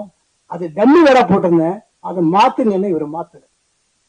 இல்ல சார், அந்த தந்தன்னானா தலுக்கா ஜிலுக்கா தந்தன்னானா திந்தன்னானா திலுக்கா புலுக்கா திந்தன்னானான்னு இருக்கு. இவன் ஏற்கனவே இந்த வார்த்தைக்கு ஒரு இடத்துல அவன் வசீகம் ஆயிருப்பான். அந்த வசீகத்துல இதை விரும்புவான். பாட்டு சூப்பர் ஹிட் ஆயிடும். இதே இருக்கட்டும் சார் சொன்னாரு. அப்படியே விட்டாச்சு. அப்படிதான் அந்த பாட்டு பல்லவி முழுமை அடைஞ்சது. இப்படி சில இடத்துல நாம விரும்பாத பாட்டுலாம் சூப்பர் ஹிட் ஆயிடும். ஒரு பாட்டு 2000 பாத்தீங்கன்னா, முடிச்சிட ஒரு நிமிஷத்துல, 2000 உள்ளமே உனக்குத்தான ஒரு பாட்டு. ராமராஜ சார் டைரக்டர், நல்ல உச்சத்துல இருக்காரு. 2000 இருக்கும்போது அவருக்கு நான் கோபுர தீபம்ங்கிற ஒரு படத்துக்கு நான் மியூசிக் பண்றேன். கம்போஸ் பண்ணியாச்சு. கம்போஸ் பண்ணி வைரமுத்துக்கு பாட்டு எழுதி சொல்லிட்டேன். எழுதி வந்துருச்சு. வந்த பிறகு பாத்தீங்கன்னா ஒரு அருமையான டூயட். அந்த டூயட்ல இலக்கியத்தை சொல்லியிருக்காரு. நான் சொல்றேன், இலக்கியம் இங்க ஈடுபடாது சார். ஏன்னா இவர் ராமராஜன், அவருக்குன்னு ஒண்ணு இருக்குன்னு. இல்ல சௌந்தர்யம், நல்லா பாருங்க, நல்லா இருக்கும். உள்ளமே உனக்குதான் ஒரு பாட்டு. அதுல சரந்து சொல்றேன், பார்த்ததும் 2 விழியும் இமைக்க மறந்து போச்சு. ராமராஜன் சுகன்யா பத்தி சொல்றாரு, பார்த்ததும் 2 விழியும் இமைக்க மறந்து போச்சு, குரலை கேட்டதும் கூவும் பாட்ட குயிலும் மறந்து போச்சு. அதுக்கு சுகன்யா சொல்லுது, தொட்டதும் சிகப்பு சேலை இடுப்ப மறந்து போச்சு, இழுத்து சேர்த்ததும் பேச வந்தது பாதி மறந்து போச்சு. ராமராஜன் சொல்றாரு, சுந்தரி உன்னையும் என்னையும் பிரிச்ச காலம் போச்சு அப்படிங்கிறாரு. சுகன்யா சொல்லுது, என் ராமனே உன்னை கண்டது கிழக்கு வெளிக்காலாச்சு, உறவு தடுத்த போதும் உயிர் கடந்தாச்சு. கடைசியா போடுறாரு, உனக்கும் சேர்த்துதானே நான் விட மூச்சுன்னு சந்தம்மா. உனக்கும் சேர்த்து நான் மூச்சு விடுறேன்டா அப்படின்ட்டு நம்ம கவிதையில எங்கேயும் கேள்விப்பட்டிருக்குமா? அருமையான வரி.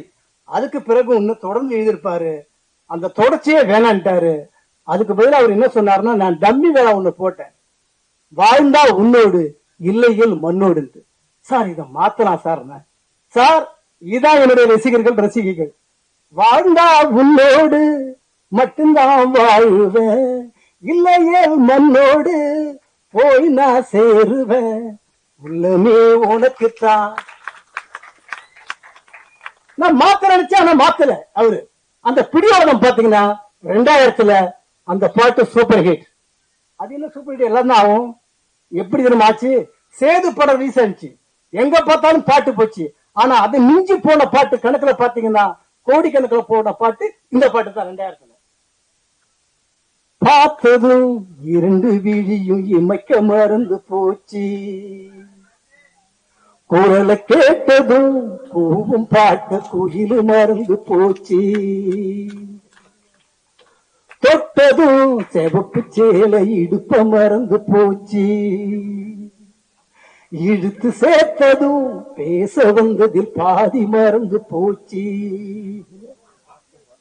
சுந்தரி உன்னையும் என்னையும் பிரிச்ச காலம் போச்சு, என் ராமனே உன்னை கண்டதும் கிழக்கு வெளுக்கலாச்சு, உறவு தடுத்த போதும் உயிர் கலந்தாச்சு, உனக்கும் சேர்த்துதானே நான் விடும் மூச்சு, வாழ்ந்தா உன்னோடு மட்டுமே வாழுவேன், இல்லையே மண்ணோடு போய் நான் சேருவேன், உள்ளமே உனக்குத்தான் உசிரே உனக்குத்தான், உன்னையும் என்னையும் பிரிச்சா உலகம் இல்லையே, கண்ணுக்கும் மீனுக்கும் என்னைக்கும் இல்லங்கம் இல்லையே. சுபவிராஜ். அதுபோல இந்த பாட்டு, அதுபோல இதுல வர்ற நான் போட்டு கொடுக்கறேன். கேட்டு சொன்னாரு 3 பாட்டுன்னு சொன்னாரு, நான் ஒத்துக்கிறேன். ஏன்னா அவர் வாழறதுக்கு நான் என்ன வேணா பண்றேன், உயிரை தவிர. ஏன்னா எனக்கு உயிர் வேணும், நிறைய பணியாற்றணும், நிறைய பேருக்கு நல்லது செய்யணும், அதுக்காக சொல்றேன். 3 பாட்டுன்னு சொல்றேன், நான் ஒத்துக்கிறேன். வேற ஒண்ணுமே நான் பண்ணல. 3 பாட்டு சூப்பர் ஹிட் ஆகும். ஏற்கனவே வெற்றியிலே முற்போக்கான, அதான் அப்புறம் சொன்னா டைம் இல்ல. ஏற்கனவே முற்போக்கு சிந்தனையோடு முடிச்சுக்கிட்டீங்களா?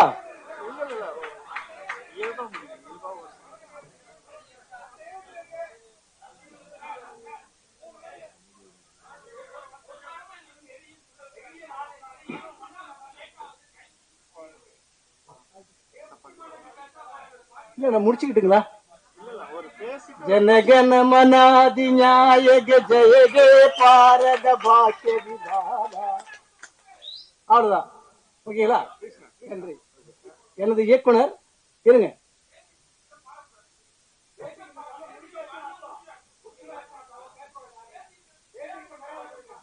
கேவலப்படுத்தலைங்க சார். இப்பதான் சார் பேச ஆரம்பிச்சிருக்கோம் சார். இவர் நல்ல டைரக்டர், நல்லா வரணும்ல சார்.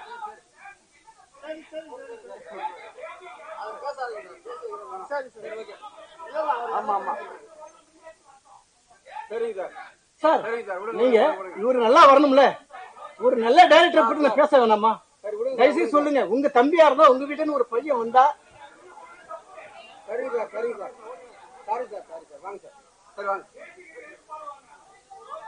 சார் பாடலாமான்னு தான் கேட்டேன் சார். சார் ஒரு நல்ல இயக்குனர் சார்.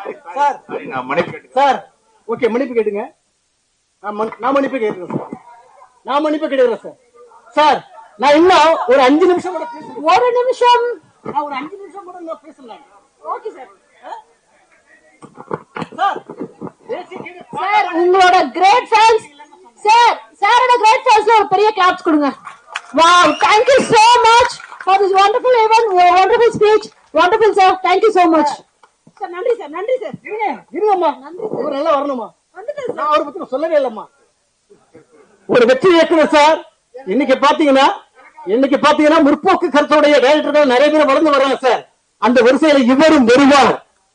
படத்தை பாருங்க, சூப்பர் ஹீரோ வருவாரு, வெற்றி அடைவார். நன்றி சார், நன்றி நன்றி நன்றி நன்றி நன்றி நன்றி. என்ன கூப்பிடவே இல்லை, நானே வந்து பேசிடுறேன். ஏன்னா உங்க மூட் எல்லாம் சேஞ்ச் பண்றதுக்காக. சோ இதுக்கு அடுத்து இன்னொரு மியூசிக் டைரக்டர் இருக்காரு, அவரும் கண்டிப்பா பேசி ஆகணும். இந்த பாட்டு பார்த்திருப்பீங்க, ஒரு பயங்கரமான பாட்டு. அந்த பாட்டோட கோரியோகிராஃபர் நான் தான். சோ இதுல வந்துட்டு எங்க director Lenin, it's wonderful positive energy. திடீர்னு 4 மணிக்கு போன் பண்ணி, மாஸ்டர் என் கூட யூனிவர்ஸ் பேசிட்டு இருக்குன்னு. ஆமா சார், நானும் பேசிட்டு இருக்கேன் அப்படின்னு சொல்லுவேன். அந்த அளவுக்கு ஒரு positive energy. And my wonderful angel producer, நாங்க என்ன கேட்டாலும் எப்ப கேட்டாலும் மன சுளிக்காம கொடுத்தாங்க. அந்த எங்க தம்பி பிரபாகரன் சார் பத்தி கண்டிப்பா சொல்லணும். பாவம், அந்த பாட்டுக்கும் அவருக்கும் எந்த சம்பந்தமும் இல்லை. யாரும் அவரை பழி சொல்லிடாதீங்க. நாங்க என்ன சொன்னோமோ அது அப்படியே மறுப்பு எதுவும் தெரிக்காம அவர் செஞ்சாரே தவிர அவர் எதுவுமே வந்துட்டு தவறு செய்யல. அதனால அவர் மேல எந்த பழியும் பாவமும் போட்டுறாதீங்க, சரிங்களா? அவர் வந்து ஒரு ஒரு ஒரு அம்மா சொன்னா எப்படி ஒரு குழந்தை கேட்குமோ அந்த மாதிரி கேட்டாரு, அவ்வளவுதான். சோ அப்புறம் மெகாலி, வண்டர்ஃபுல் ஏஞ்சல், எந்த டிமாண்டுமே இல்லாத ஒரு ஹீரோயின். ரொம்ப நாளைக்கு அப்புறம் கேரமேனை டிமாண்ட் பண்ணாத ஒரு heroine. So very very very dedicated heroine. So ஒரு ஒண்டர்ஃபுல் பாட்டு பார்த்துருப்பீங்க, எனர்ஜெட்டிக் சாங். ரொம்ப நாளைக்கு அப்புறம் ஒரு dancing heroine, Kalakkal energy heroine. So super. And cameraman சொன்ன மாதிரி எனக்கும் அவருக்கும் எப்படி பியூட்டியா வைக்கலான்ற ஒரு போட்டி. Is not only a cameraman, my very very very very very best friend. அது மாதிரி சொன்ன மாதிரி பிரபாகரன் சாருக்கும் அந்த பாட்டுக்கு எந்த சம்பந்தமும் இல்லை. அதே மாதிரி என் மேலேயும் பழியும் பாவமும் போட்டுறாதீங்க, எனக்கும் அந்த பாட்டுக்கு கூட எந்த சம்பந்தமும் இல்லை. இந்த பாட்டு இப்படி எல்லாம் எடுக்கலாம் அப்படின்னு டேரக்டர் சொல்ல, ஆனா எடுத்துதான் ஆகணும்னு அவர் எழுதுன லிரிக் சொல்லுச்சு. அதனால வேற வழி இல்லாம அந்த லிரிக்கு வேண்டிய பாடலை நான் எடுத்தேனே தவிர அந்த பாடலுக்கு எனக்கும் எந்த சம்பந்தம் இல்லை. சோ ஜஸ்ட் உங்க எல்லாரோட மூடு சேஞ்ச் பண்றதுக்காக வந்தேன். Thank you so much. வழக்கம் போல உங்களோட வாழ்த்துக்களோட இவங்க வெற்றி பாதையில போயிட்டு இருக்காங்க. நன்றி, வணக்கம். மேடையில் இருக்கக்கூடிய அனைவருக்கும், எதிரில் அமர்ந்திருக்கக்கூடிய நண்பர்கள், உறவினர்கள், தோழர்கள், பத்திரிகை நண்பர்கள், ஊடக நண்பர்கள், உங்கள் அத்தனை பேருக்கும் எனது அன்பு கலந்த பணிவான வணக்கத்தை தெரிவித்துக் கொள்கிறேன். எனக்கு சினிமா வந்து கொஞ்சம் புதுசு. ஒரு நிமிஷம் மட்டும் டைம் எடுத்துக்கிறேன். இல்ல நேரம் ஆயிடுச்சுன்னு எனக்கு தெரியுது. ஒரு நிமிஷம் மட்டும் பேசிடுறேன். சினிமாவில் எனக்கு தொடர்பே இல்லை. துரையண்ணனாலதான் எனக்கு தொடர்பு இருந்து தலைநகரம் 2ங்கிற படத்தை 2 பேரும் சேர்ந்து எடுத்தோம். 2 பேரும் சேர்ந்து தான் ப்ரொடியூஸ் பண்ணோம். அதுக்கப்புறம் சினிமாவில் நடிக்கிற ஆர்வம்லாம் எனக்கு கிடையாது, நடிக்கவும் தெரியாது. இது என்னோட ப்ரொஃபஷனும் கிடையாது. நான் முழு நேரம் பாலிடிக்ஸ் தான் என்னோட ப்ரொஃபஷனல். இது எனக்கு அது சினிமா இல்லை. இது தவிர்க்க முடியாம ஊருக்கு வந்தப்போ என்னோட லெனின் டைரக்டர் வந்து சொன்னாரு, இந்த மாதிரி வந்து ஒரு படம் இருக்கு, ஒரு யதார்த்தமா கிராமத்து கதை, நீ கிராமமா இருக்கிறதால உனக்கு சரியா இருக்கும் அப்படின்னு சொன்னாரு. அது எனக்கு வேணாம் தலைவா, நமக்கு சரி வராது அப்படின்னு சொன்னேன். அதையும் மீறி இல்ல நீங்க பண்ணாதான் நல்லா இருக்கும் அப்படின்னு சொல்லி புரியாதம் பண்ணாரு. அதுக்காக வந்தா நடிக்கவே தெரியாத நடிச்சிருக்க படம் தான் இந்த யாரு போட்ட கோடு. இதுல வந்து இந்த நாட்டுக்கு, இந்த சமூகத்துக்கு என்ன தேவையோ இதை எல்லா விஷயத்தையும் கீழே இருந்து சொல்லி கொடுத்தாதான் அது மேல கொண்டு வர முடியும். அந்த ஸ்டூடெண்ட்ஸ் கிட்ட கொண்டு வந்து சேர்த்தோம்னா எதிர்காலத்துல அவங்களோட நிலை மாறும். இப்ப இருக்கிற சமூக கட்டமைப்பு எல்லாமே பிரச்சனையா இருக்கு. அந்த மாதிரி பிரச்சனைகள்லாம் இல்லாம இதை கடந்து இனி வரும் காலத்திலே நம்ம எல்லாம் சமத்துவமா ஒன்னா வாழணுங்கிறத மையப்படுத்தி எடுத்த கதை தான் யாரு போட்ட கோடு. இதை கண்டிப்பா நீங்க அவசியம் பார்க்கணும். இந்த படம் வெற்றி அடையும் வெற்றி அடையாதுங்கிறதெல்லாம் மக்களோட கருத்து. ஆனா எங்களுக்கு, நான் உங்கள்கிட்ட ஒரு ரெக்வஸ்டா கேட்டுக்கிறது பத்திரிகை நண்பர்களுக்கு எல்லாம் என்னன்னா, ஒரு பெரிய நடிகர் தான் ஒரு விஷயத்த சொன்னா அது கடைசியில போய் சேருது. என்ன மாதிரி நான் புதுசு, என்ன மாதிரின்னு கூட இல்லை, இந்த மாதிரி புதுசா வரவங்க, எனக்கு சினிமாவே சம்பந்தம் கிடையாது. நான் ஒரு விவசாய குடும்பத்தை சேர்ந்தவன். சினிமா பேக்ரவுண்டே நம்ம ஃபேமிலியில கிடையாது. ஆனா இதை கடந்து நான் இந்த இடத்துக்கு வந்திருக்கேன். நான் சொன்ன விஷயம் வந்து மக்களுக்கு போய் சேரணுங்கிறதுக்காக நீங்க எனக்கு தயவு செய்து ஒரு விஷயத்த கொண்டு போய் சேருங்க. ஏன்னா அந்த அளவுக்கு தேவையான கருத்து இருக்கு. நான் சினிமாவில் ஜெயிக்கணும், சினிமா நடிகர ஆகணுங்கிறதுக்காக இதை கொண்டு போய் சேரணும் உங்கள்கிட்ட சொல்ல தவறா நினைச்சுக்கிறீங்க. என்னோட ஒரு இந்த விஷயத்த சின்ன வயசுல இருக்கிற மக்கள்கிட்ட, எல்லா குழந்தைங்கள்ட்ட இருந்து இந்த மக்கள்லாம் ஏத்துக்கணும். அவங்க செஞ்சு தெரிஞ்சுக்கிட்டாங்கன்னா இனி வரும் காலத்துல இந்த மாதிரியான தவறு நடக்காது அப்படிங்கிறதுக்காக ஒரு நல்ல கதை எழுதியிருக்காரு. அதுல நான் பண்ணிருக்கிறது ரொம்ப பெருமைப்படுறேன். ஒத்துழைப்பு கொடுத்த எல்லாருக்கும் நன்றி. டெக்னீஷியன்லாம், எல்லா டெக்னீஷியனும் ரொம்ப கஷ்டப்பட்டாங்க சினிமாவில். இதை கண்டிப்பா நீங்க பார்த்து மக்கள்கிட்ட கொண்டு போய் சேர்க்கணும்னு உங்களை பணியோட கேட்டு விடைபெறுகிறேன். நன்றி, வணக்கம்.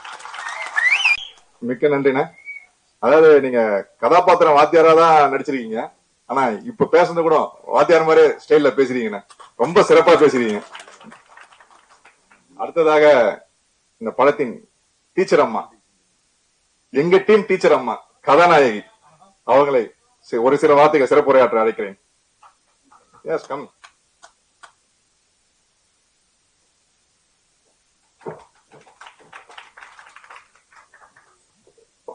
எல்லாருக்கும் வணக்கம். We are running out of time, so I'll make it short. First தின மாஸ்டருக்கு நன்றி சொல்லணும். மாஸ்டர் இங்க இல்ல, so அவங்க தான் எனக்கு இந்த படத்துக்கு இன்ட்ரோடியூஸ் பண்ணிருக்காங்க. So thank you master. I hope you'll listen this video sometime. And Renan sir, our director come actor, so ரொம்ப passionate dedicated work பண்ணிருக்காங்க இந்த படத்துக்கு. ரொம்ப ஸ்மூத்தா எல்லாம் சொல்லி கொடுத்திருக்காங்க. So thank you so much sir for என் நம்பிக்கை வைக்கிறது that I can portray this character the way you wanted. Thank you so much sir. And Vinita ma'am, our producer ma'am, she's such a sweet lady. Setla ரொம்ப careful. She was very much caring and ரொம்ப நல்லா care பண்ணிருக்காங்க. ரொம்ப சப்போர்ட்டிவா இருந்திருக்காங்க. So thank you so much ma'am for kind support and care. Thank you so much. And our child artist Tuhin பத்தி கண்டிப்பா சொல்லி ஆகணும். அவங்க ரொம்ப passionate dedicated நடிச்சிருக்காங்க. So all the best to him for your upcoming project. Thank you. And DOP Johnson sir, ரொம்ப அழகான frame வச்சிருக்காங்க. So thank you so much sir for showing us beautiful and நல்ல shot எடுத்திருக்காங்க DOP sir. Thank you so much sir. It was wonderful experience working with you. And now coming to our hero Prabhakaran sir. Thank you Prabhakaran sir, such a being a wonderful co-actor and ரொம்ப supportive, நல்லா cooperate பண்ணிருக்காங்க. such a நல்லா and ரொம்ப அவங்க நல்லா நடிச்சிருக்காங்க. Actually it's a debut படம். அந்த debut மாதிரி தெரியலையே, ரொம்ப ப்ரொஃபஷனலா passionate work பண்ணிருக்காங்க. So all the best for your upcoming projects. Thank you so much. And Radhika master ரொம்ப அழகான ஸ்டெப்ஸ் எல்லாம் காமிருக்காங்க. ரொம்ப சப்போர்ட்டிவா ரொம்ப பேஷன்ஸா சொல்லி கொடுத்திருக்காங்க. Thank you master. Thank you so much. And I don't know. Okay. So technician பத்தி கண்டிப்பா சொல்லணும். நம்ம ஹில்ஸ்ல ஷூட் பண்ணிருக்கோம். So it was very difficult to shoot there.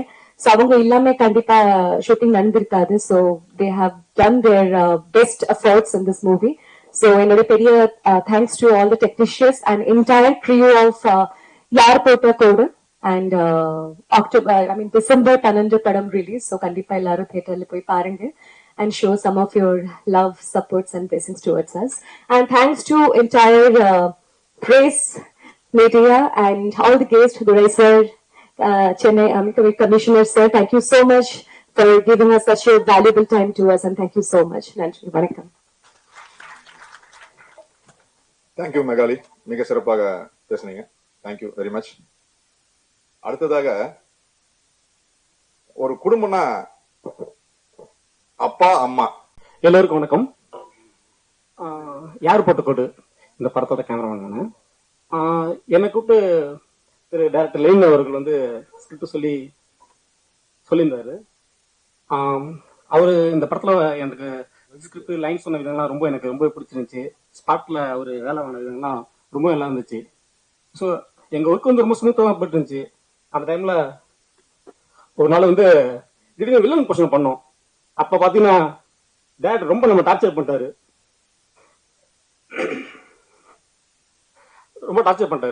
அப்புறம் பார்த்தா என்ன இப்படி பண்ணிட்டு இருக்கீங்க ஒரு நாள் அப்படின்னு கேட்டதுக்கு, இல்லங்க நான் கேரக்டரா வாழ்ந்துட்டு இருக்கேன் அப்படின்றாரு. ஸோ இந்த படத்துல ஒரு வில்லனா பண்ணியிருந்தாரு. ஸோ டேரக்டர் லைனா எனக்கு ரொம்ப பிடிச்சிருந்துச்சு. வில்லனா மட்டும் தான் எனக்கு அவருக்கும் கொஞ்சம் நிறைய மிஸ் அண்டர்ஸ்டாண்டிங் ஏற்பட்டு இருந்துச்சு. அப்புறம் பிரபாஸ் பத்தி சொல்லணும். அவர் ரொம்ப நல்லா பண்ணியிருந்தாரு. So okay, thank you.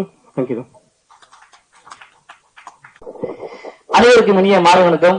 பொறுமையின் சிகரமாக இங்கே அமர்ந்திருக்கும் பத்திரிகை மற்றும் மீடியா நண்பர்களுக்கும் என்னுடைய முதல் வணக்கத்தை தெரிவிச்சுக்கிறேன். ஏன்னா நிறைய ஈவெண்ட் அடுத்தடுத்து இருக்கிறதுனால உங்களுடைய சிரமங்கள் எனக்கு புரியுது. சரி, நிகழ்ச்சி ஆரம்பிச்சது நேரம் தாமதம் அப்படிங்கிற என்னுடைய நண்பன் லெனின் சார்பாக நான் உங்கள்கிட்ட மன்னிப்பு கேட்டுக்கிறேன். ஏன்னா எல்லா இடத்துக்கும் நீங்க முக்கியத்துவம் கொடுக்கணும், அதுதான் உண்மை. யாரு போட்ட கோடு ஓங்கி ஒரே ஒரு போடா போட்டிருக்காப்ல என் நண்பன்.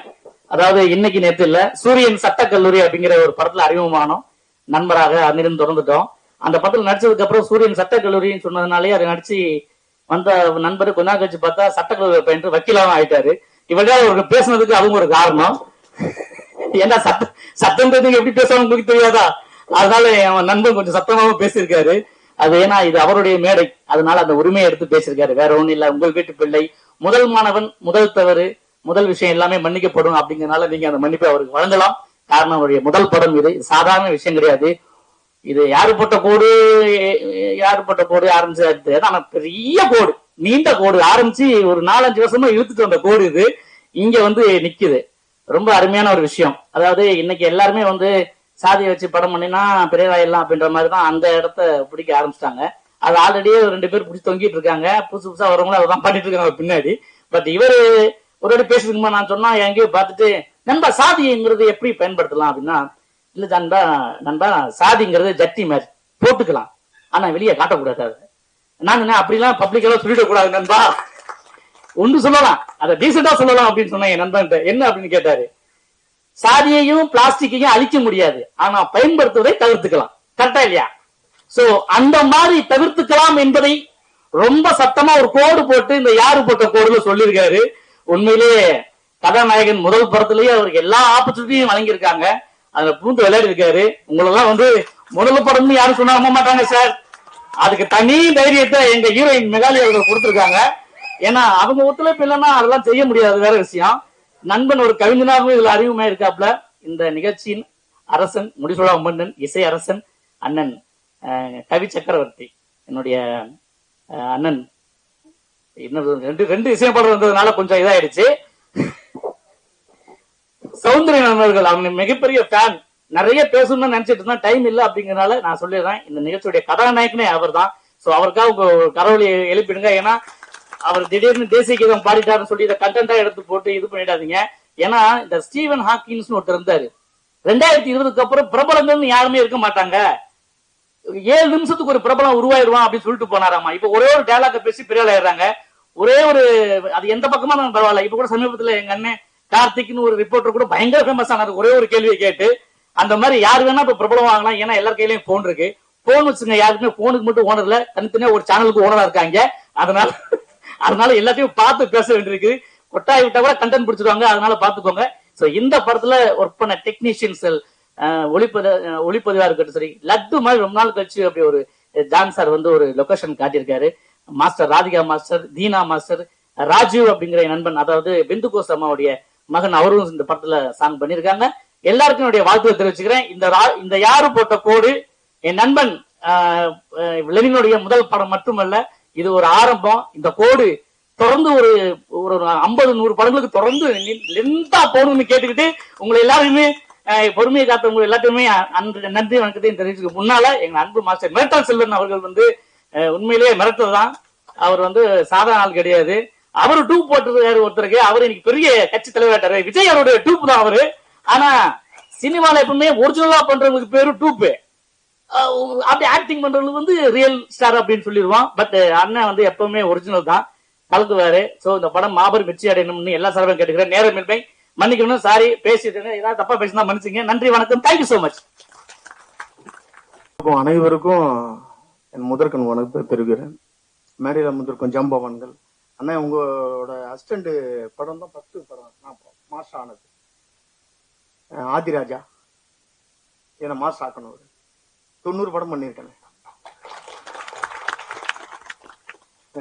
இந்த படத்தோட கதாநாயகன் சௌந்தரியன் சார் தான் வந்து இந்த படத்துக்கு போன படம் வந்து கிஷோரை வச்சு ஒரு ஆக்ஷன் படம் பண்ணோம். அதுக்கு இசையமைப்பாளர் அண்ணன் தான் பண்ணாரு, சௌந்தரியன் சார். அவர் மூலியமா தான் லெனின் சாருக்கு போனை போட்டு எனக்கு ஒரு கால் பண்ணி பேசினாங்க, ஒரு ஃபைட் எடுக்கணும் அப்படின்ட்டு. கதைக்குள்ள 2 சிங்கம் வச்சு நான் ஒரு ஃபைட் எடுத்திருக்கேன் இந்த படத்துல. எனக்கு பிடிச்ச சிங்கம் பிரபாகரன் சார், அவரும் லெனின் சாரும்.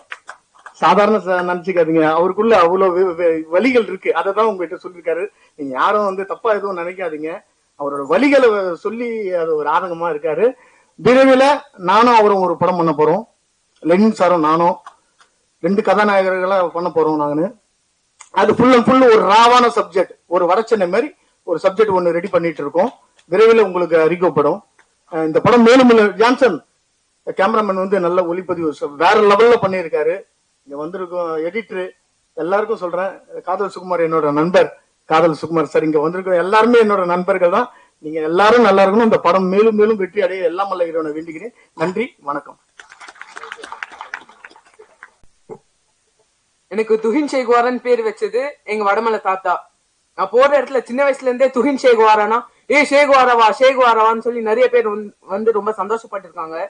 நான் ஷேகுவாரோட ஃபேன்டான்னு சொன்னோடனே எனக்கும் ஷேகுவாரா யாரா அது ஷேகுவாரா அப்படின்னு சொல்லி தெரிஞ்சுக்கிறதுக்காக நிறைய புக்ஸ் வாங்கி படிச்சேன். அதுல இருக்கிற ஒரு சில கொள்கைகள்லாம் யார் போட்ட கோடு பாட்டுல சிங்க் ஆச்சு. அதனால எனக்கும் கொஞ்சம் ஈஸியா இருந்துச்சு. அதாவது எப்படின்னா, உலகத்தில் அநீதியை கண்டு கோபம் வெறுப்பும் கொண்டு நீ கருவுரிமையாய் ஆனால் நீயும் என் தோழனே அப்படின்னு சொல்லியிருப்பாரு.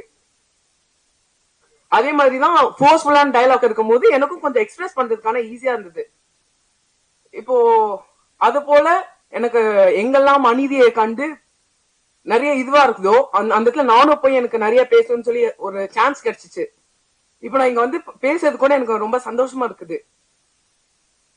அடக்கப்பட்டவர்களின் குரல்கள் கேட்கும் இடத்தெல்லாம் என் கால்கள் படத்தின் மூலமாக பயணிக்கும் என்று சொல்லி நான் முடிச்சுக்கிறேன். தேங்க்யூ. சாரி, ஆக்சுவலா வந்துட்டு இங்க வந்திருக்கிறவங்க எல்லாத்துக்குமே ரொம்ப நன்றி. இந்த படம் வந்துட்டு என்னங்கிறது வந்துட்டு அதோட ரிலீஸ் அப்போ வந்துட்டு பேசும். ஸோ அதுதான் எங்களுக்கு வந்துட்டு பெருமையே. ஸோ எல்லாத்துக்குமே ரொம்ப நன்றி. இயக்குனர், இங்க மேடையில் இருக்கிற எல்லாத்துக்குமே நான் வணக்கம் அண்ட் நன்றி. நன்றிங்க.